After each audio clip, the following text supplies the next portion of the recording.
We're taking the scenic route to get to this abandoned mine, but I think that in this case the scenery is worth it. There's a river to the right there, and you can see the gravel down there. Everything to the right of that is Afghanistan, and then we're in Tajikistan now. But yeah, I wasn't kidding about the scenery. This is starting to rain now. This is a beautiful area. I was talking about a river separating Tajikistan from Afghanistan before, and this is it. So everything you're seeing on the far side of the river over there, that's all Afghanistan.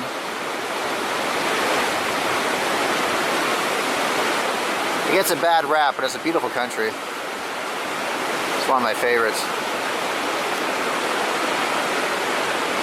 Got some great abandoned mines in Afghanistan too. Some more scenery here for you. The river is down there. That's all Afghanistan down there. And I'm showing you this not because it's Afghanistan, but just because the scenery is incredible. A lot of these mountains have never been summited. They've never been climbed. I'm not saying that those mountains in particular, but a lot of the mountains in this part of the world have not been summited before.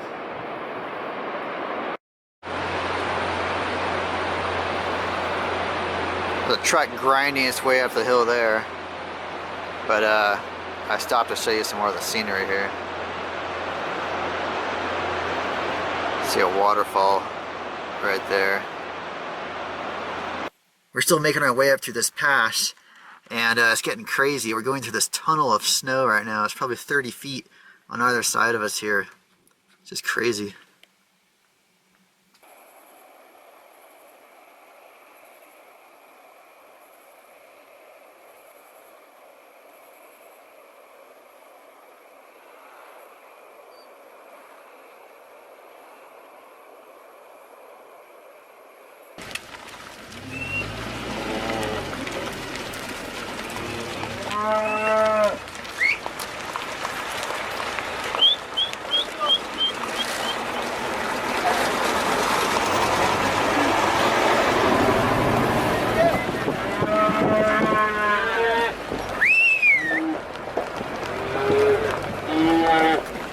Sometimes the roads to get to these abandoned mines are absolutely horrendous, but scenes like this kind of make up for that, I think.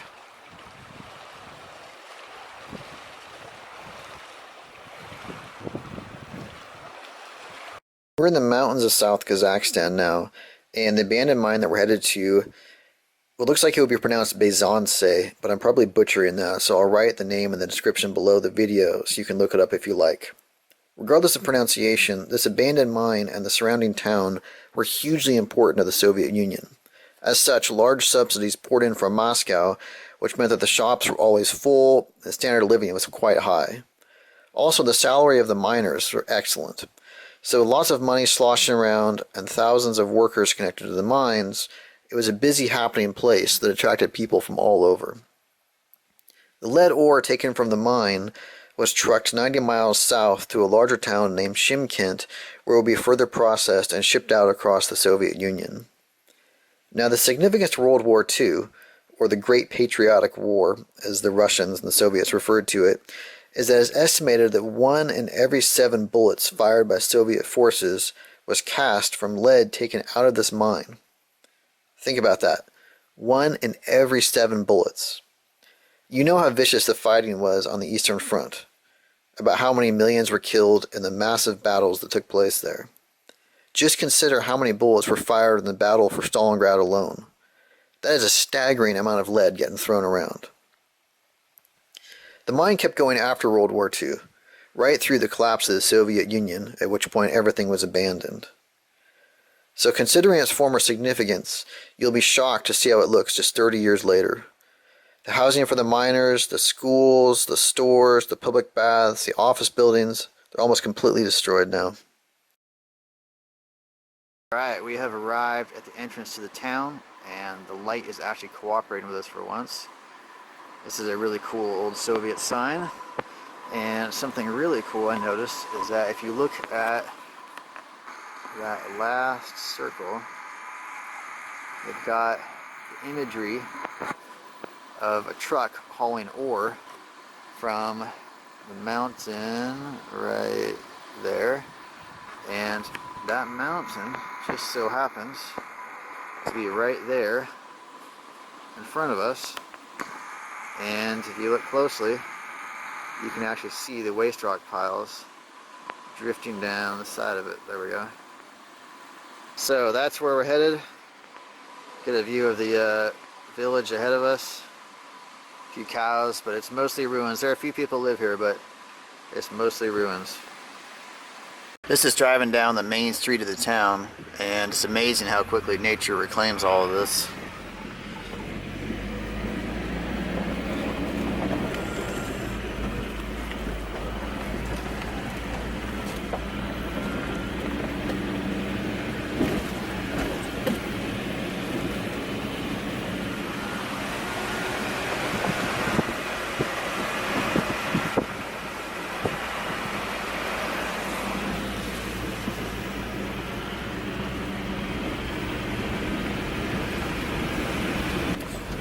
Just a few people left here.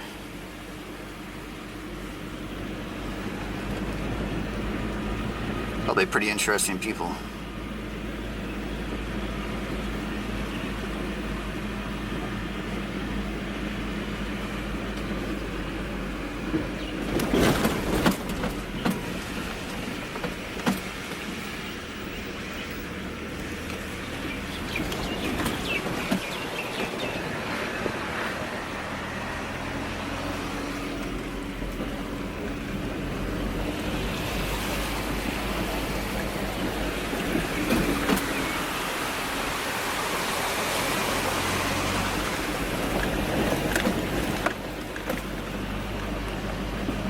Those abandoned buildings up there.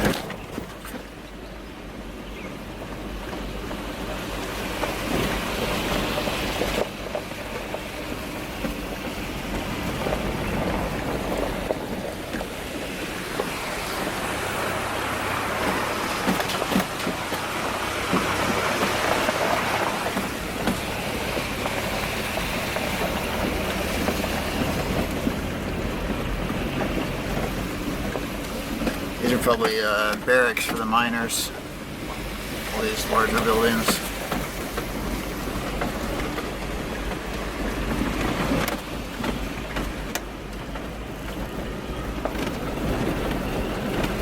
And there are plenty more over here.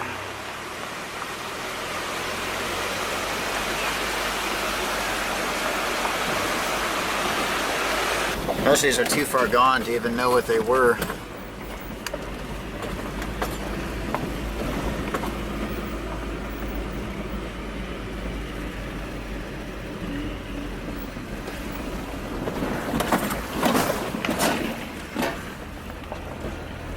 I'm assuming these are miners' barracks, though.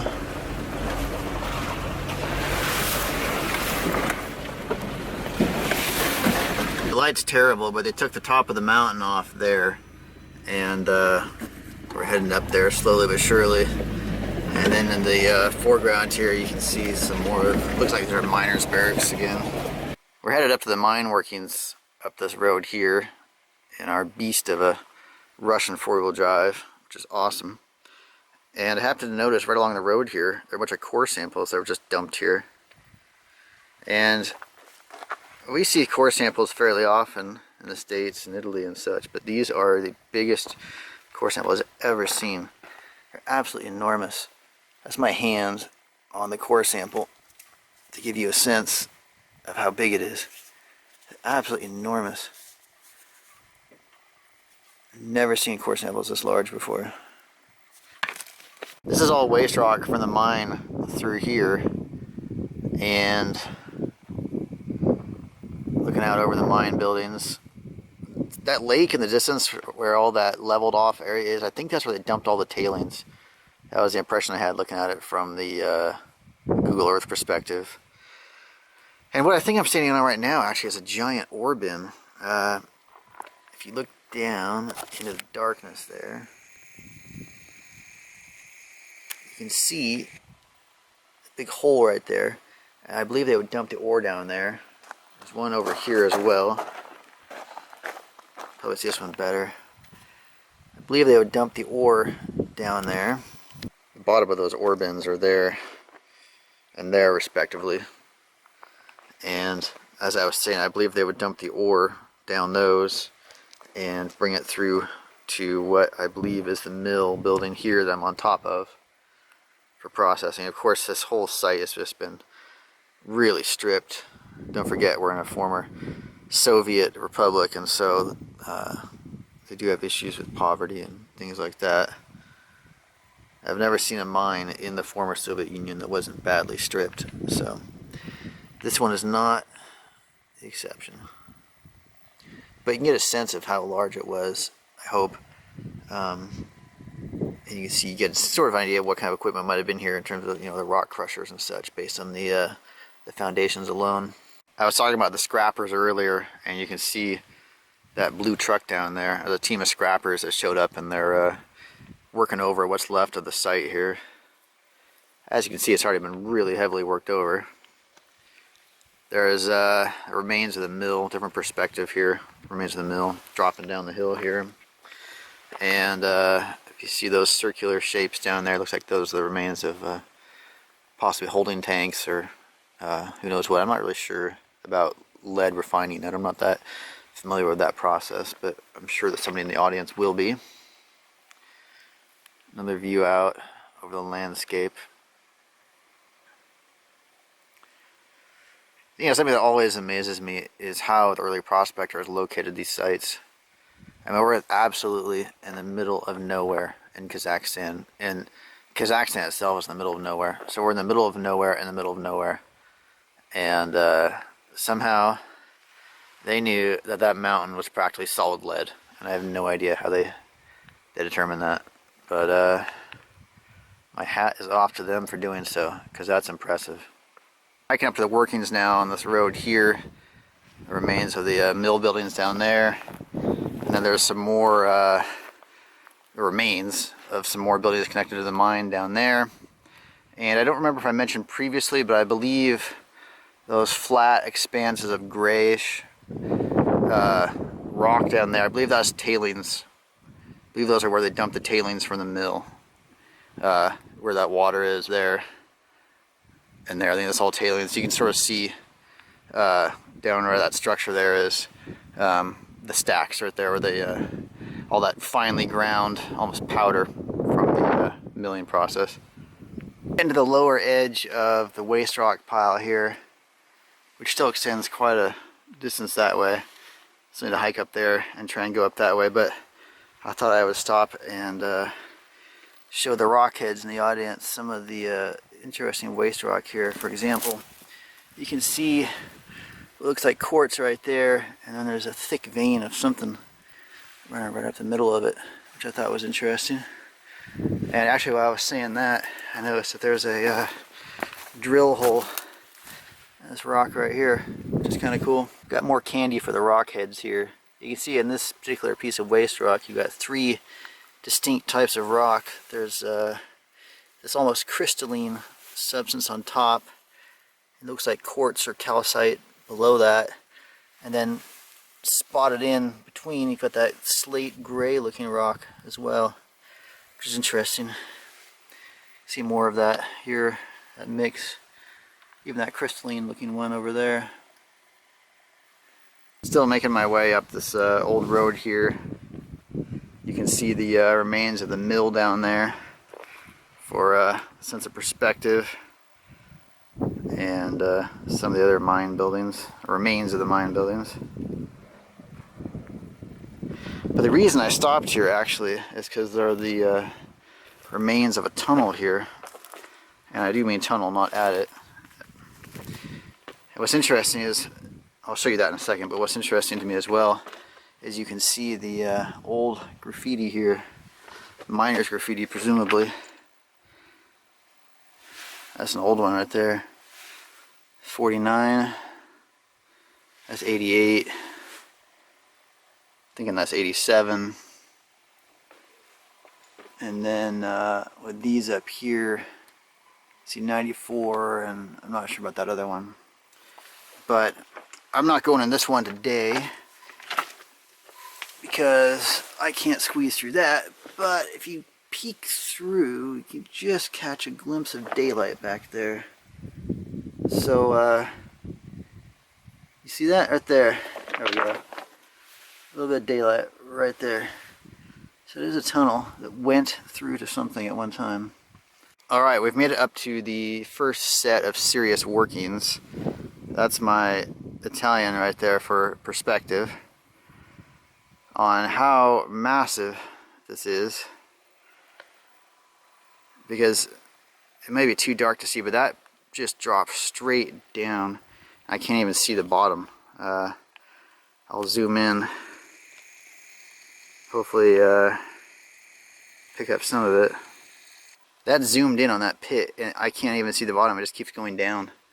That is really insane. That's that pit right there, and that's the part that we can see down there. That's probably 300 feet down, maybe more. And here's a look at the rest. Up there, that's maybe 300 400 feet away. I'm trying to give you a sense of how large this is. I know it can be hard to tell on two-dimensional screens sometimes. And then even just straight across from me, that's probably 100 feet across right there. So I can see there's some more stuff up there. So what I'm going to have to do is I'm going to have to drop down there and make my way up there to see it. And we might be able to get a view down into this pit from up there maybe.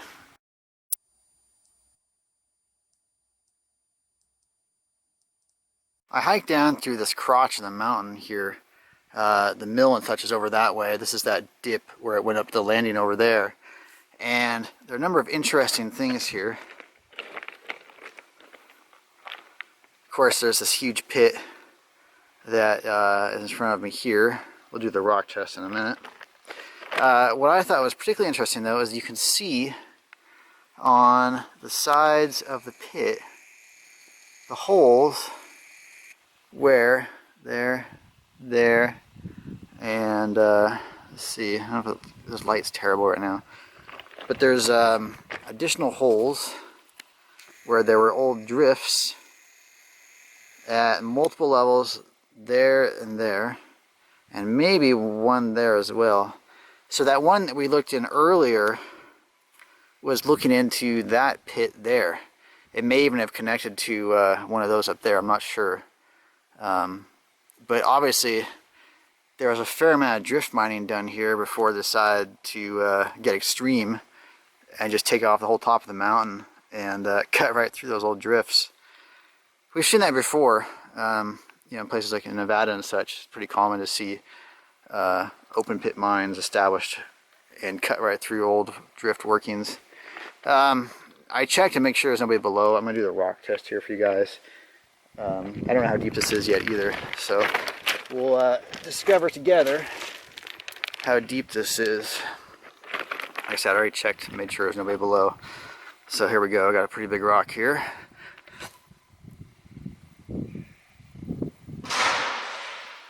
Wow. I didn't count how many seconds that was, but that took a while to get down there. So let's try one more. I'll try keeping it out farther just in case I got hung up on something. Alright, one more time. Get a big swing on that one. Yeah, that takes a few seconds to get down there. That's a deep, deep pit.